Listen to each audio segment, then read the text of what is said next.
जय श्री राम। प्रिय भक्तों, दो मार्ग बताए गए हैं। अगर आप इस मार्ग से शरीर छोड़कर जाते हो तो आपको 84 लाख योनियों से छुटकारा मिल जाता है। कौन से दो मार्ग हैं और किस मार्ग से जाने से 84 लाख योनि से छुटकारा मिलता है, ये जानने के लिए वीडियो के अंत तक बने रहिएगा। और आप भगवान से जुड़े रहना चाहते हैं, अपना कल्याण चाहते हैं, तो आपसे विनम्र प्रार्थना है कि चैनल को सब्सक्राइब करके बेल आइकन को प्रेस कर लें, ताकि हर वीडियो की नोटिफिकेशन आपके पास सबसे पहले पहुंचे और आप भगवान से जुड़े रहें। हमारे वेद, उपनिषद, भागवत, महाभारत तथा गीता आदि सद्ग्रंथों में दो मार्गों की विशेष रूप से चर्चा की गई है। एक मार्ग है उत्तरायण तथा दूसरा मार्ग है दक्षिणायन। एक को शुक्ल पक्ष तो दूसरे को कृष्ण पक्ष कहा है। एक देवयान पथ तथा दूसरा पितृयान पथ है। एक अर्ची मार्ग कहा गया है तो दूसरा धूम मार्ग कहलाता है। एक शौर गति है तो दूसरा चांद्रमसी गति है। एक को श्रेय मार्ग और दूसरे को प्रेय मार्ग कहा गया है। इन दोनों गतियों का उल्लेख हमारे धर्म ग्रंथों में किया गया है। शरीर त्याग के बाद जीवात्मा उत्तरायण मार्ग से जाकर वापिस नहीं लौटता, अर्थात वह आवागमन के चक्कर से मुक्त हो जाता है।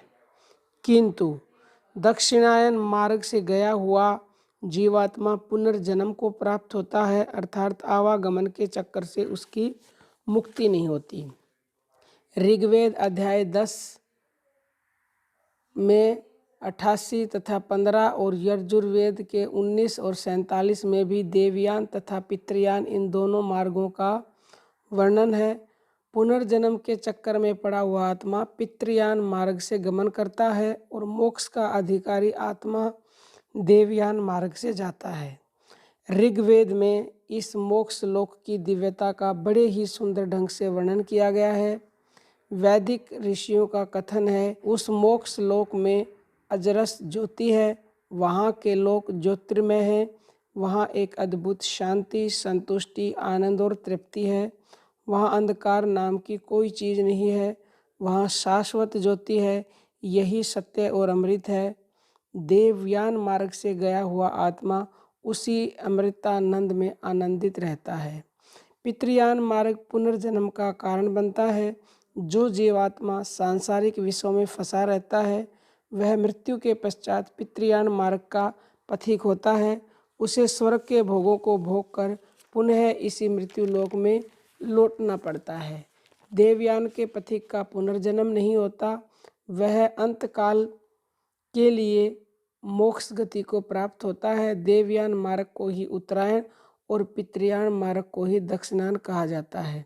श्रीमद् भागवत गीता में भगवान श्री कृष्ण द्वारा उपयुक्त सिद्धांतों का निम्न प्रकार से प्रतिपादन किया गया है। गीता अध्याय 8 के श्लोक नंबर 24, 25, 26 में शरीर त्याग कर जाने वाले के दो मार्ग हैं। जिस मार्ग में ज्योतिर्मय अग्नि का अधिष्ठाता देवता है, दिन का अधिष्ठाता देवता है, शुक्ल पक्ष का अधिष्ठाता देवता है और उत्तरायण के 6 महीनों का अधिष्ठाता देवता है, उस मार्ग से गए हुए ब्रह्मवेता योगी जन ब्रह्म को प्राप्त होते हैं, अर्थात आवागमन के चक्कर से 84 लाख योनियों से मुक्त हो जाते हैं।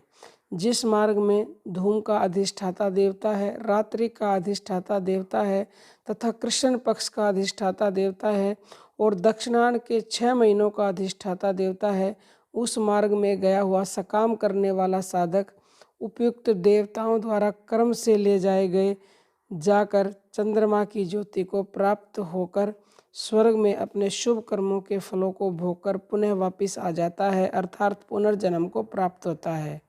जगत में दो प्रकार के मार्ग शुक्ल और कृष्ण तथा देवयान एवं पितृयान मार्ग सनातन माने गए हैं। इनमें से एक में से अर्थात देवयान मार्ग से गया हुआ वापिस नहीं लौटता, वह उस परम गति को प्राप्त होता है, और दूसरे से अर्थात पितृयान मार्ग से गया हुआ फिर वापिस आता है, अर्थात जन्म मृत्यु को प्राप्त होता है। छांदोग उपनिषद के 5 अध्याय के 10वें खंड के श्लोक 1 से 10 तक इन दोनों मार्गों से गए हुए जीवात्मा की गतियों का वर्णन स्पष्ट रूप से किया है। इन दोनों मार्गों की चर्चा ऋग्वेद, छांदोग्योपनिषद एवं भगवत गीता के अतिरिक्त यजुर्वेद, अथर्ववेद, याज्ञवल्क्य स्मृति, भागवत महापुराण तथा बृहदनारायण उपनिषद में भी की गई है। उत्तरायण एवं दक्षिणायन का वर्णन महाभारत में भी है। अर्ची शुक्ल देवयान मार्ग को ही उत्तरायण मार्ग कहा जाता है। धूम कृष्ण पितरायण मार्ग को ही दक्षिणायन मार्ग कहा जाता है। बृहदनारायण उपनिषद में देवयान मार्ग का वर्णन इस प्रकार से किया गया है। अध्याय 6 में जो लोग अरण्य में रहकर श्रद्धा और निष्काम भावना से ज्योति रूप परमात्मा की उपासना करते हैं, वे मृत्यु के बाद ज्योतिर्मय रूप को ही प्राप्त होते हैं। पहले पहल वह किरण को और किरण से बढ़ते हुए दिन के प्रकाश को प्राप्त होते हैं। दिन के प्रकाश से बढ़कर शुक्ल पक्ष के प्रकाश को और उससे बढ़कर उत्तरायण के 6 मासों के प्रकाश को वे प्राप्त होते हैं। उत्तरायण से संवत्सर की ज्योति को और संवत्सर से आदित्य ज्योति को वे प्राप्त होते हैं। आदित्य ज्योति से चंद्र ज्योति को और चंद्र ज्योति से विद्युत ज्योति को प्राप्त होते हैं। इस प्रकार ऐसे लोग उत्तरोत्तर प्रकाश से प्रकाश की ओर अग्रसर होते हुए आगे बढ़ते हैं, जहां उन्हें एक अलौकिक पुरुष ब्रह्म मार्ग का मार्गदर्शन करके ब्रह्मलोक में ले जाता है। यही देवयान मार्ग अथवा उत्तरायण मार्ग कहलाता है, जिस मार्ग से गया हुआ पुरुष सदा सदा के लिए जन्म मरण के चक्कर से मुक्त हो जाता है। इसी को संतों की भाषा में ज्योति समाना कहते हैं। उत्तरायण मार्ग से गया हुआ जीवात्मा परमात्मा के परम प्रकाश में पूर्ण रूप से लवलीन हो जाता है। उस परम ज्योति को प्राप्त होकर जीवात्मा सर्वथा मुक्त हो जाता है। बृहदनारायण उपनिषद में पितृयान मार्ग का इस प्रकार वर्णन किया गया है। जो यज्ञ, दान, तप आदि शुभ कर्मों द्वारा सकाम भाव से उपासना करते हैं, वे मृत्यु के बाद धूम गति को प्राप्त होते हैं। वे धूम से रात्रि के अंधकार को और रात्रि से कृष्ण पक्ष के अंधकार को और कृष्ण पक्ष के अंधकार से दक्षिणायन के 6 मासों के अंधकार को प्राप्त होते हैं। दक्षिणायन से वह संवत्सर वर्ष को प्राप्त नहीं होते। दक्षिणायन से वे पितृलोक को पहुँचते हैं। पितृलोक से आकाश को और आकाश से चंद्रमा को प्राप्त होते हैं। चंद्रमा को सोम राजा भी कहते हैं। सोम राजा अन्न का पोषक कहलाता है। सकाम कर्मी सोमलोक में अपने शुभ कर्मों के भोगों को भोग कर पुण्यशील होने पर जिस मार्ग से गए थे उसी मार्ग से पुण्य लौट आते हैं। चंद्रलोक से लौटकर आकाश को, आकाश से वह वायु को प्राप्त होते हैं।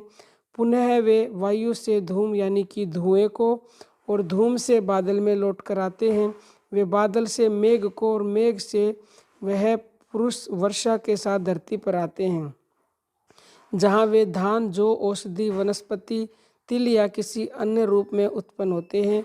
फिर उन्हें पुरुष रूपी अग्नि में आहुति दी जाती है, जिससे स्त्री रूपी अग्नि द्वारा पुनर्जन्म को प्राप्त होते हैं। इसी तरह दक्षिणायन मार्ग से जाने वाले साधक बार बार जन्म व मरण को प्राप्त होते हैं, परंतु जो इन दोनों मार्गों से अनभिज्ञ हैं, वे कीट पतंग आदि योनियों में जाकर बारंबार जन्मते और मरते हैं। चंद्रलोक से जो पुनर्जन्म के लिए वापस लौटते हैं, उनकी 2 गतियां हैं। यदि पृथ्वी लोक में उनके आचरण अच्छे होते हैं तो मरने के बाद चंद्रलोक से लौटकर उन्हें उत्तम योनि मिलती है। यदि उनके आचरण अच्छे नहीं होते तो वे चंद्रलोक से लौटकर कुत्ते, सुअर आदि अधम योनियों को प्राप्त होते हैं। निष्काम उपासक उत्तरायण मार्ग से ब्रह्मलोक को जाता है। इसे ही शुक्ल गति या शौरी गति कहा जाता है, जहाँ से जीवात्मा पुनः नहीं लौटता। सकाम उपासक दक्षिणायन मार्ग से चंद्रलोक को जाता है। यही कृष्ण गति या चंद्रमासी गति कहलाती है। कृष्ण गति से गया हुआ जीवात्मा लौटकर पुनर्जन्म पाता है और शुक्ल गति से गया हुआ जीवात्मा आवागमन से मुक्त होकर परम ब्रह्म परमात्मा को प्राप्त हो जाता है। वहाँ सदा सदा के लिए आवागमन से मुक्त हो जाता है। इस संदर्भ में प्रश्नोपनिषद में भी स्पष्ट कहा गया है कि संवत्सर ही प्रजापति है। इसके 2 अयन, एक दक्षिणायन और दूसरा उत्तरायण। मनुष्यों में जो लोग केवल इष्ट पूर्ति सकाम भाव से धर्मशाला, कुआं, बावड़ी बनवाना, दान आदि देना आदि कर्मों को ही उपासना रूप में करते हैं, वे चंद्रमा के लोक को ही प्राप्त होते हैं और वे वहाँ से बार बार लौट कर आते हैं। इसलिए ऐसे सकाम भाव से उपासना करने वाले ऋषिगण दक्षिणायन मार्ग को प्राप्त होते हैं।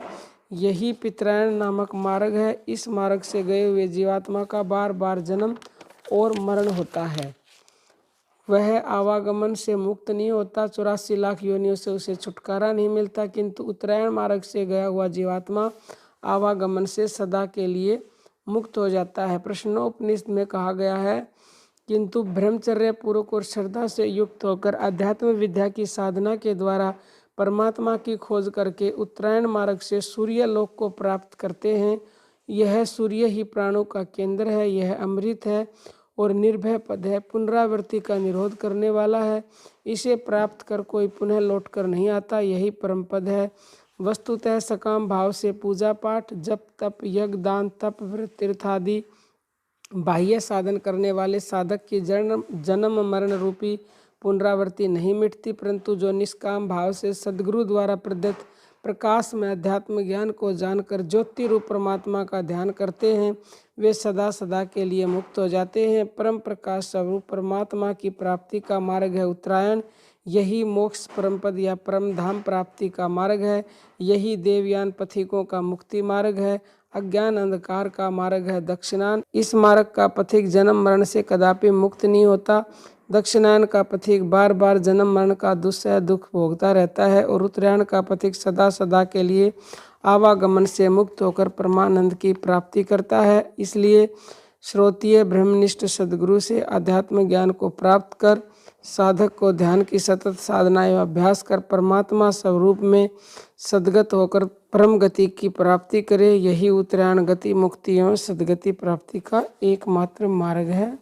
जय श्री राम।